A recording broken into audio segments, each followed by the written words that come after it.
So hi friends, welcome to our channel. Friends, మనకి 10th class క్వాలిఫికేషన్తో male and female candidates ఇద్దరు కూడా apply చేసుకునే విధంగా పోలీస్ శాఖ నుంచి ఒక భారీ నోటిఫికేషన్ అనేది అధికారికంగా అయితే రిలీజ్ చేయడం జరిగింది.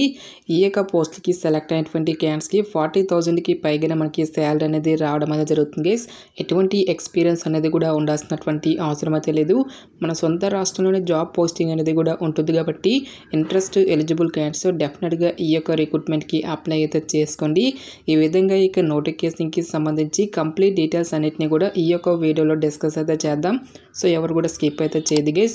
ఫస్ట్ టైం మన ఛానల్ని విజిట్ చేస్తున్నట్లయితే కనుక సబ్స్క్రైబ్ అయితే చేసుకునే బెల్ ఐకాన్ కూడా యాక్టివేట్ చేసి పెట్టుకోండి. ఇంకా ఎవరైనా వీడియోని లైక్ చేయనట్లయితే కనుక డెఫినెట్గా వీడియోని లైక్ చేసి మీ ఫ్రెండ్స్ అండ్ ఫ్యామిలీ మెంబర్స్కి అయితే షేర్ చేయండి friends. Okay, let's start the video. First of all ఇక పోస్టులకి సంబంధించి ఇంపార్టెంట్ డేట్స్ విషయానికి వచ్చేట్లయితే కనుక మనకి November 15th నుంచి కూడా అప్లికేషన్ ప్రాసెస్ అనేది స్టార్ట్ కావడం అనేది జరుగుతుంది. ఇక లాస్ట్ ఇయర్ విషయానికి వచ్చేట్లయితే కనుక December 14th వరకు కూడా ఈ యొక్క రిక్రూట్మెంట్కి ఆన్లైన్లో అప్లికేషన్స్ అనేవి సబ్మిట్ అయితే చేసుకోవాల్సి అయితే ఉంటుంది. సో ఇక వేకెన్సీస్కి ఎవరెవరు అప్లై చేసుకోవచ్చు అని చూసుకున్నట్లయితే కనుక ఆల్ ఇండియన్ నేషనల్ సిటిజన్స్ అందరికీ కూడా మనకి ఈక్వల్ ఛాన్సెస్ అనేవి ఇవ్వడం జరిగింది. అంటే మీరు ఏ స్టేట్కి చెందిన వాళ్ళైనా సరే both male and female candidates ఇద్దరు కూడా ఈ యొక్క వేకెన్సీస్కి ఆన్లైన్లో అప్లై అయితే చేసుకోవచ్చు. సో పోస్టుల వరకు వేకెన్సీస్కి సంబంధించిన డీటెయిల్స్ కనుక చూసుకున్నట్లయితే కనుక మేల్స్తో పాటు ఫీమేల్స్కి కూడా మనకి సపరేట్గా వేకెన్సీ అనేవి కేటాయించడం జరిగింది. అన్ని క్యాస్ట్ల వరకు కూడా వేకెన్సీ అనేవి కేటాయించడం జరిగింది guys. General, SC, ST, OBC, economically weaker section అని చెప్పేసి ఈ విధంగా మనకి ప్రతి ఒక్క కేటగిరీ వరకు కూడా పోస్టులు అనేవి కేటాయించడం జరిగింది. కాబట్టి సో మీకు ఇంట్రెస్ట్ ఉంటే మాత్రం డెఫినెట్గా ఈ యొక్క రిక్రూట్మెంట్కి అప్లై అయితే చేసుకోండి. సో ఇక పోస్టులకి సెలెక్ట్ అయినటువంటి క్యాండిడేట్స్కి మనకి పే స్కేల్ అనేది ఏ విధంగా ఉంటుంది అని చూసుకున్నట్లయితే కనుక మనకి టెలికమ్యూనికేషన్ విభాగంలో ఉన్నటువంటి సబ్ ఇన్స్పెక్టర్ ఉద్యోగాలతో పాటు హెడ్ కానిస్టేబుల్ అండ్ కానిస్టేబుల్ అనేటువంటి ఈ యొక్క ఉద్యోగాలను అయితే రిక్రూట్మెంట్ అయితే చేయడం జరుగుతుంది.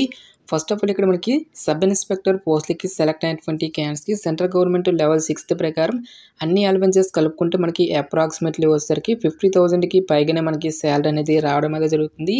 హెడ్ కానిస్టేబుల్ ఉద్యోగాలకు వచ్చేసరికి సెంట్రల్ గవర్నమెంట్ లెవెల్ 4th ప్రకారం అన్ని అలవెన్సెస్ కలుపుకుంటే మనకి 45,000 వరకు కూడా మంత్లీ శాలరీ అనేది రావడం అయితే జరుగుతుంది గైస్. ఫైనల్గా మనకి కానిస్టేబుల్ ఉద్యోగాలకి సెలెక్ట్ అయినటువంటి క్యాండిడేట్స్కి అన్ని అలవెన్సెస్ కలుపుకుంటే మనకి 35,000కి పైగానే మనకి శాలరీ అనేది రావడం అయితే జరుగుతుంది. నెక్స్ట్ ఈ యొక్క పోస్టులకి సంబంధించి అప్లై చేసుకోవడానికి మీకు ఉండాల్సినటువంటి ఏజ్ లిమిట్ విషయానికి వచ్చేట్లయితే కనుక కానిస్టేబుల్ ఉద్యోగాలకు వచ్చేసరికి మీకు మినిమం ఏజ్ అనేది 18 years అయితే కంప్లీట్ అయి ఉండాలి. జనరల్ అభ్యర్థులు అయినట్లయితే కనుక 23 years వరకు కూడా అప్లై అయితే చేసుకోవచ్చు. నెక్స్ట్ మనకి క్యాస్ట్ వరకు కూడా ఏజ్ రిలాక్సేషన్స్ అనేవి అప్లికేబుల్ అయితే అవుతాయి. నెక్స్ట్ హెడ్ కానిస్టేబుల్ ఉద్యోగాలకు వచ్చేసరికి మీకు మినిమం ఏజ్ అనేది 18 years అయితే కంప్లీట్ అయి ఉండాలి. జనరల్ అభ్యర్థులు అయినట్లయితే కనుక 25 years వరకు కూడా అప్లై అయితే చేసుకోవచ్చు. నెక్స్ట్ మనకి క్యాస్ట్ వరకు కూడా ఏజ్ రిలాక్సేషన్స్ అనేవి అప్లికేబుల్ అయితే అవుతాయి. ఫైనల్గా మనకి సబ్ ఇన్స్పెక్టర్ పోస్టులకు వచ్చేసరికి మీకు మినిమం ఏజ్ అనేది 20 years అయితే కంప్లీట్ అయి ఉండాలి. జనరల్ అభ్యర్థులు అయినట్లయితే కనుక 25 years వరకు కూడా అప్లై అయితే చేసుకోవచ్చు. సో ఓబీసీ క్యాండిడేట్స్ అయినట్లయితే కనుక 28 years వరకు, ఎస్సీ ఎస్టీ క్యాండిడేట్స్ వచ్చేసరికి 30 years వరకు కూడా అప్లై చేసుకోవచ్చు అని చెప్పేసి ఇక్కడ మనకి ఏజ్ లిమిట్కి సంబంధించిన డీటెయిల్స్లోనే క్లియర్గా మెన్షన్ చేయడం జరిగింది. నెక్స్ట్ ఈ యొక్క పోస్టులకి సంబంధించి అప్లికేషన్ ప్రాసెస్ విషయానికి వచ్చినట్లయితే కనుక ఓన్లీ ఆన్లైన్లోనే అప్లై చేసుకోవాల్సి అయితే ఉంటుంది. అప్లికేషన్ ఫీజుకి సంబంధించిన డీటెయిల్స్ కనుక చూసుకున్నట్లయితే కనుక ఎస్సీ, ఎస్టీ, ఎక్స్ సర్వీస్మెన్ క్యాండిడేట్స్తో పాటు ఆల్ ఫీమేల్ క్యాండిడేట్స్ అందరూ కూడా ఎటువంటి సింగిల్ రూపీ అనేది కూడా పే చేయాల్సినటువంటి అవసరం అయితే లేదు. ఈ యొక్క క్యాండిడేట్స్ అందరూ కూడా ఫ్రీగా అయితే అప్లై అయితే చేసుకోవచ్చు గైస్. సో రిమైనింగ్ కేటగిరీకి చెందినటువంటి క్యాండిడేట్స్ అందరూ కూడా సబ్ ఇన్స్పెక్టర్ పోస్టులకి మీరు అప్లై చేస్తున్నట్లయితే కనుక 200 rupees, constable and head constable పోస్టులకి మీరు అప్లై చేస్తున్నట్లయితే కనుక 100 rupees అప్లికేషన్ ఫీజు అనేటువంటి దాన్ని ఆన్లైన్లో పే చేయాల్సి అయితే ఉంటుంది.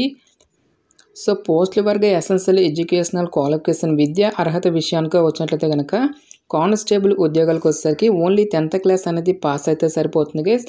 ఈ యొక్క జాబ్స్కి మీరు అప్లై అయితే చేసుకోవచ్చు. ఎలాంటి ఎక్స్పీరియన్స్ అనేది కూడా ఉండాల్సినటువంటి అవసరం అయితే లేదు. నెక్స్ట్ హెడ్ కానిస్టేబుల్ ఉద్యోగాలకు వచ్చేసరికి ఎవరైతే సైన్స్ స్ట్రీమ్లో ఇంటర్మీడియట్ అనేది కంప్లీట్ చేసినటువంటి క్యాండిడేట్స్ ఉంటారో ఆ యొక్క క్యాండిడేట్స్ మాత్రమే అప్లై చేసుకోవాల్సి అయితే ఉంటుంది. సో ఈ యొక్క క్వాలిఫికేషన్ అనేది మీకు లేనట్లయితే కనుక 10th క్లాస్ క్వాలిఫికేషన్తో పాటు ఇక్కడ ఇచ్చేటువంటి ఈ యొక్క ట్రేడ్స్లలో ఐటీఐ కంప్లీట్ చేసినటువంటి క్యాండిడేట్స్కి కూడా అప్లై చేసుకోవడానికి ఛాన్స్ అనేది కల్పిస్తూ ఉన్నారు. సో ట్రేడ్స్ కనుక చూసుకున్నట్లయితే కనుక ఎలక్ట్రానిక్స్ ఎలక్ట్రికల్, కంప్యూటర్ అనేటువంటి ఈ యొక్క ట్రేడ్స్లలో ఐటీఐ చేసినటువంటి క్యాండిడేట్స్కి కూడా అప్లై చేసుకోవడానికి ఛాన్స్ అనేది కల్పిస్తూ ఉన్నారు. సో ఈ యొక్క క్వాలిఫికేషన్ అనేది కూడా మీకు లేనట్లయితే కనుక 10th క్లాస్ క్వాలిఫికేషన్తో పాటు డిప్లొమా కంప్లీట్ చేసినటువంటి క్యాండిడేట్స్కి కూడా అప్లై చేసుకోవడానికి ఛాన్స్ అనేది కల్పిస్తూ ఉన్నారు. సో బ్రాంచెస్ కనుక చూసుకున్నట్లయితే కనుక electronics, communication, instrumentation, computer science, information technology are electrical అనేటువంటి ఈ యొక్క బ్రాంచెస్లలో 10th క్లాస్ క్వాలిఫికేషన్తో పాటు 3 years డిప్లొమా కంప్లీట్ చేసినటువంటి క్యాండిడేట్స్కి కూడా అప్లై చేసుకోవడానికి ఛాన్స్ అనేది కల్పిస్తూ ఉన్నారు. సో ఇక పర్టికులర్ 3 క్వాలిఫికేషన్లో మీకు ఏ క్వాలిఫికేషన్ ఉన్నా సరే ఈ యొక్క జాబ్స్కి మీరు అప్లై అయితే చేసుకోవచ్చు. ఫైనల్గా సబ్ ఇన్స్పెక్టర్ పోస్ట్లోకి వచ్చేసరికి సైన్స్ విభాగంలో ఎవరైతే బ్యాచిలర్స్ డిగ్రీ అనేది కంప్లీట్ చేసినటువంటి క్యాండిడేట్స్ మాత్రమే అప్లై చేసుకోవాల్సి అయితే ఉంటుంది. సో ఈ యొక్క క్వాలిఫికేషన్ అనేది మీకు లేనట్లయితే కనుక కంప్యూటర్ అప్లికేషన్కి సంబంధించిన విభాగంలో బ్యాచిలర్స్ డిగ్రీ కంప్లీట్ చేసినటువంటి క్యాండిడేట్స్కి కూడా అప్లై చేసుకోవడానికి ఛాన్స్ అనేది కల్పిస్తూ ఉన్నారు. లేదంటే electronics and communication, instrumentation, computer science, electrical or information technology అటువంటి ఈ యొక్క విభాగాల్లో బీఈ చేసినటువంటి క్యాండిడేట్స్ కూడా అప్లై అయితే చేసుకోవచ్చు అని చెప్పేసి ఇక్కడ మనకి జాబ్ డీటెయిల్స్లోనే క్లియర్గా మెన్షన్ చేయడం జరిగింది. నెక్స్ట్ ఈ యొక్క పోస్ట్లకి సంబంధించి సెలక్షన్ ప్రాసెస్ అనేది ఏ విధంగా ఉంటుంది అని చూసుకున్నట్లయితే కనుక టోటల్గా ఇక్కడ మనకి 3 phases ఈ యొక్క పోస్ట్లకి సంబంధించి సెలక్షన్ అనేది కంప్లీట్ అయితే చేయడం జరుగుతుంది. సో phase 1లో మనకి first of all physical efficiency test అనేది కండక్ట్ అయితే చేయడం జరుగుతుంది గైస్. సో ఇక పిఏటీకి సంబంధించిన డీటెయిల్స్ కనుక చూసుకున్నట్లయితే కనుక ఎస్ఐ ఉద్యోగాలకు వచ్చేసరికి ఓన్లీ మేల్ క్యాండిడేట్స్ ఎవరైతే ఉంటారో ఈ యొక్క క్యాండిడేట్స్కి వచ్చేసరికి 100 meters వరకు కూడా రేస్ అనేది ఉంటుంది. 16 secondsలో ఈ యొక్క రేస్ అనేది మీరు కంప్లీట్ చేయాల్సి అయితే ఉంటుంది గైస్. ఈ యొక్క రేస్ని క్లియర్ చేసినటువంటి క్యాండిడేట్స్కి ఫర్దర్గా మనకి 1.6 kilometer వరకు కూడా మరొక రేస్ అనేది ఉంటుంది. 7 minutes 30 seconds లోపు ఈ యొక్క రేస్ అనేది కంప్లీట్ చేయాల్సి అయితే ఉంటుంది. సో ఫీమేల్స్ కనుక చూసుకున్నట్లయితే కనుక 100 metersని మీరు 18 secondsలను, 800 metersని మీరు 4 minutes 45 secondsలో అయితే ఇక రేస్ అనేది కంప్లీట్ చేయాల్సి అయితే ఉంటుంది. నెక్స్ట్ హెడ్ కానిస్టేబుల్ ఉద్యోగాలతో పాటు కానిస్టేబుల్ ఉద్యోగాలకు వచ్చేసరికి 1.6 kilometer వరకు కూడా రేస్ అనేది ఉంటుంది. మేల్ క్యాండిడేట్స్ వచ్చేసరికి 7 minutes 30 secondsలో అయితే ఈ యొక్క రేస్ అనేది కంప్లీట్ చేయాల్సి అయితే ఉంటుంది గైస్. ఫీమేల్స్కి వచ్చినట్లయితే కనుక 800 metersని మీరు 4 minutes 45 secondsలో అయితే కంప్లీట్ చేయాల్సి అయితే ఉంటుంది. సో ఇక రేస్ని క్లియర్ చేసినటువంటి క్యాండిడేట్స్కి ఫర్దర్గా మనకి బాయ్స్కి వచ్చేసరికి 11 feet వరకు కూడా లాంగ్ జంప్ అనేది ఉంటుంది. మనకి 3 chances అనేవి ఇవ్వడం జరుగుతుంది గైస్. ఫీమేల్స్కి వచ్చినట్లయితే కనుక ఓన్లీ 9 feet అనేది ఉంటుంది. సో ఇక్కడ కూడా మనకి 3 chances అనేవి ఇవ్వడం జరుగుతుంది. సో ఇక లాంగ్ జంప్ అనేది కంప్లీట్ చేసిన తర్వాత 3.5 వరకు కూడా మనకి హై జంప్ అనేది ఉంటుంది.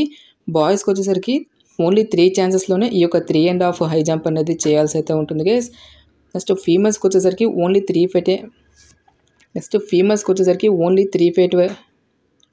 నెక్స్ట్ ఫీమేల్స్కి వచ్చేసరికి ఓన్లీ 3 feet మనకి హై జంప్ అనేది ఉంటుంది. ఇక్కడ కూడా మనకి 3 chances అనేవి ఇవ్వడం జరిగింది గైస్. సో ఎవరైతే ఇక ఫిజికల్ ఎఫిషియన్సీ టెస్ట్ని క్లియర్ చేసినటువంటి క్యాండిడేట్స్కి ఫర్దర్గా మనకి ఫిజికల్ స్టాండర్డ్ టెస్ట్ అనేది కూడా కండక్ట్ చేయడం జరుగుతుంది. ఫిజికల్ స్టాండర్డ్ టెస్ట్కి సంబంధించిన డీటెయిల్స్ కనుక చూసుకున్నట్లయితే కనుక ఆల్ క్యాండిడేట్స్ అందరూ కూడా మేల్స్ వచ్చేసరికి 170 meters అనేది హైట్ అయితే ఉండాల్సి అయితే ఉంటుంది. ఫీమేల్స్ వచ్చినట్లయితే కనుక జస్ట్ మీరు 157 centimeters అనేది హైట్ అయితే ఉంటే సరిపోతుంది గైస్. నెక్స్ట్ చెస్ట్ విషయానికి వచ్చినట్లయితే కనుక ఎస్ఐ ఉద్యోగులకు వచ్చేసరికి వితౌట్ ఎక్స్పాన్షన్ అనేది 80 centimeters, ఎక్స్పాన్షన్ వచ్చేసరికి 85 centimeters అయితే రావాల్సి అయితే ఉంటుంది. నెక్స్ట్ హెడ్ కానిస్టేబుల్ ఉద్యోగాలతో పాటు కానిస్టేబుల్ ఉద్యోగాలకు వచ్చేసరికి వితౌట్ ఎక్స్పాన్షన్ 80 centimeters, ఎక్స్పాన్షన్ వచ్చేసరికి మనకి 85 centimeters అనేది రావాల్సి అయితే ఉంటుంది. సో ఎస్టీ క్యాండిడేట్స్ ఎవరైతే ఉంటారో ఈ యొక్క క్యాండిడేట్స్కి మనకి ఏజ్ కన్సెషన్ అనేది కూడా ఇవ్వడం జరిగింది. ఎస్టీ క్యాండిడేట్స్ వచ్చేసరికి మేల్స్ అయినట్లయితే కనుక 162.5 centimeters మీరు హైట్ ఉన్నా సరే ఈ యొక్క జాబ్స్కి అప్లై అయితే చేసుకోవచ్చు.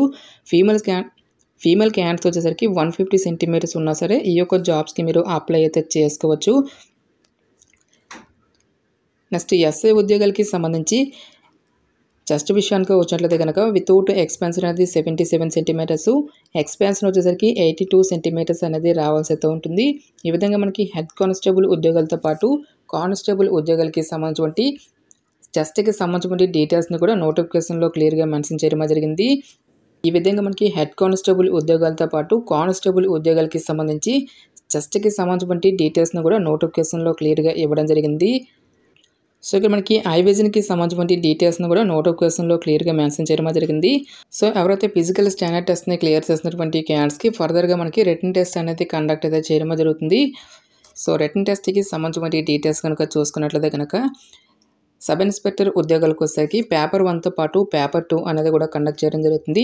సో టాపిక్స్ కనుక చూసుకున్నట్లయితే కనుక general English and general Hindi నుంచి 30 క్వశ్చన్స్, జనరల్ అవేర్నెస్ నుంచి 35 క్వశ్చన్స్, రీజనింగ్ ఎబిలిటీ నుంచి 35 క్వశ్చన్స్ అనేవి అడగడం అనేది జరుగుతుంది. ఈ విధంగా మనకి 100 మార్క్స్కి యొక్క పేపర్ 1 అనేది కండక్ట్ చేయడం జరుగుతుంది. టోటల్గా 2 అవర్స్ పాటు కూడా మనకి ఈ యొక్క ఎగ్జామినేషన్ అనేది కండక్ట్ చేయడం జరుగుతుంది గైస్. సో ఎవరైతే పేపర్ 1ని క్లియర్ చేసినటువంటి క్యాండిడేట్స్కి ఫర్దర్గా మనకి పేపర్ 2 అనేది కూడా కండక్ట్ చేయడం జరుగుతుంది. సో టాపిక్స్ కనుక చూసుకున్నట్లయితే కనుక ఫిజిక్స్, కెమిస్ట్రీ, మ్యాథమెటిక్స్, ఎకనామిక్స్ అనేటువంటి ఈ యొక్క టాపిక్స్తో పాటు information technology, computer science, electrical instrumentation and control అనేటువంటి ఈ యొక్క టాపిక్స్ నుంచి ఈచ్ వన్ టాపిక్ నుంచి మనకి 10 క్వశ్చన్స్ అనేవి ఆడడం జరుగుతుంది, 10 మార్క్స్. నెక్స్ట్ హెడ్ కానిస్టేబుల్ ఉద్యోగాలకు వచ్చేసరికి కేవలం మనకి ఒకే ఒక రిటన్ టెస్ట్ అనేది ఉంటుంది గైస్. సో టాపిక్స్ కనుక చూసుకున్నట్లయితే కనుక general English or general Hindi, general awareness, reasoning ability, physics, chemistry, mathematics అనేటువంటి ఈ యొక్క టాపిక్స్ నుంచి రిలేటెడ్గా మనకి క్వశ్చన్స్ అనేవి రావడం అనేది జరుగుతుంది. 2 అవర్స్ పాటు కూడా మనకి ఈ యొక్క ఎగ్జామినేషన్ అనేది కండక్ట్ చేయడం జరుగుతుంది గైస్. కానిస్టేబుల్ ఉద్యోగాలకు వచ్చేసరికి మనకి ఓన్లీ 10th క్లాస్ లెవెల్లోనే మనకి ఈ యొక్క క్వశ్చన్స్ అనేవి రావడం జరుగుతుంది. General English, general awareness, reasoning ability, quantitative aptitude అనేటువంటి ఈ యొక్క టాపిక్స్ నుంచి రిలేటెడ్గా మనకి క్వశ్చన్స్ అనేవి రావడం జరుగుతుంది. సో ఈచ్ వన్ కరెక్ట్ ఆన్సర్కి మనకి 1 మార్క్ అనేది కేటాయిస్తారు. ప్రతి రాంగ్ ఆన్సర్కి కూడా మనకి నెగిటివ్ మార్కింగ్ అనేది కూడా ఉంటుంది గైస్. సో ఎగ్జామినేషన్ లాంగ్వేజ్ విషయానికి వచ్చినట్లయితే కనుక ఓన్లీ ఇంగ్లీష్ అండ్ హిందీ లాంగ్వేజ్లోనే మనకి ఈ యొక్క క్వశ్చన్స్ అనేవి వచ్చేటువంటి అవకాశం అనేది ఉంటుంది. సో ఎవరైతే ఇక రిటర్న్ ఎగ్జామినేషన్ని క్లియర్ చేసినటువంటి క్యాండిడేట్స్కి ఫర్దర్గా మనకి మెడికల్ ఎగ్జామినేషన్ అనేది కూడా కండక్ట్ చేసేసి ఈ యొక్క వేకెన్సీస్కి ఎంపిక అయితే చేయడం జరుగుతుంది. నెక్స్ట్ ఎగ్జామినేషన్ సెంటర్స్కి సంబంధించిన డీటెయిల్స్ కనుక చూసుకున్నట్లయితే కనుక ప్రజెంట్ మనకి నోటిఫికేషన్లో అయితే ఇక సంబంధించిన డీటెయిల్స్ అనేవి మెన్షన్ అయితే చేయలేదు గైస్. సో ఫర్దర్గా ఆఫీషియల్ వెబ్సైట్లో ఇక డీటెయిల్స్ అన్నిటిని కూడా అనౌన్స్ అయితే చేసేటువంటి ఛాన్స్ అనేది ఉంటుంది. So 10th inter degree complete చేసినటువంటి క్యాండిడేట్స్ అందరూ కూడా తప్పకుండా ఈ యొక్క రిక్రూట్మెంట్కి అప్లై అయితే చేసుకోండి. ఇక నోటిఫికేషన్కి సంబంధించిన లింక్స్ అన్నిటిని కూడా వీడియో డిస్క్రిప్షన్లోనూ కామెంట్ సెక్షన్ అయితే మెన్షన్ అయితే చేస్తుంది గైస్. ఇంకా ఇక నోటిఫికేషన్కి సంబంధించి మీకు ఎటువంటి డౌట్స్ వచ్చినా సరే నాకు కామెంట్ సెక్షన్లో కామెంట్ అయితే చేయండి. ఇటువంటి మరిన్ని జాబ్ అప్డేట్స్ కోసం మన ఛానల్ని సబ్స్క్రైబ్ చేసుకుని బెల్ ఐకాన్ కూడా యాక్టివేట్ చేసి పెట్టుకోండి. సో ఇది ఫ్రెండ్స్ ఇవాల్టి వీడియో. రేపు మరొక మంచి జాబ్ అప్డేట్తో మళ్ళీ మీ ముందుకు రావడం జరుగుతుంది. Thanks for watching. Have a nice day.